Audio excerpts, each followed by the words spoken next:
L'idée de cette formation, c'est né au départ d'un accompagnement que le CPIE a réalisé auprès du contrat local de santé pour faire accompagner un diagnostic, puis faire émerger un plan d'action sur le thème santé-environnement sur le territoire. Et dans les actions qui étaient un peu plébiscitées par les acteurs qui ont participé, c'était comment mieux former, comment mieux outiller les collectivités pour agir en fait sur la santé-environnement.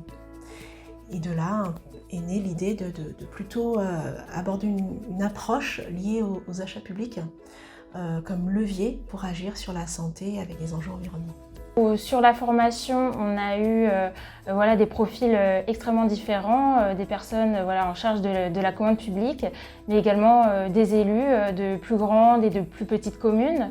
On a eu également des personnes en charge de la restauration scolaire, en charge de la piscine. Donc voilà, tous ces profils-là, ça permet également d'échanger, de voir un peu les pratiques de tout le monde. On a eu plus de réponses qu'on avait de questions. On pensait que c'était vraiment ciblé, style produits d'entretien, alimentation. Et en fait non, c'est beaucoup plus global. On s'est posé des questions sur l'habitat, sur les revêtements de sol par exemple, sur l'impact de la peinture qu'on utilise.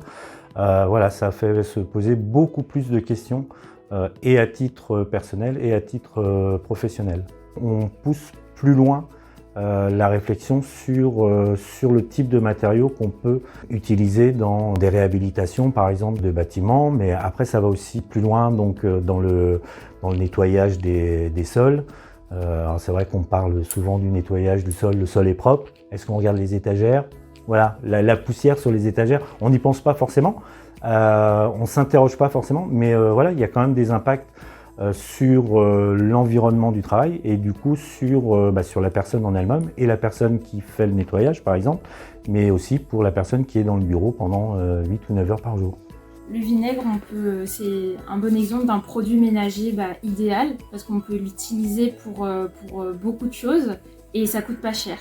Donc ça prouve qu'on n'est pas obligé de dépenser énormément pour avoir des pratiques plus écologiques. Avec les élus de l'OBC qui étaient à la formation, maintenant quand on se voit, parfois on en parle. Ah tiens, il y aurait ça éventuellement à mettre en place, alors qu'avant on travaillait en plus pas forcément parce qu'on a des élus référents et du coup on ne travaille pas forcément avec tous les élus présents et c'est un domaine je trouve qui prête justement à travailler vraiment ensemble.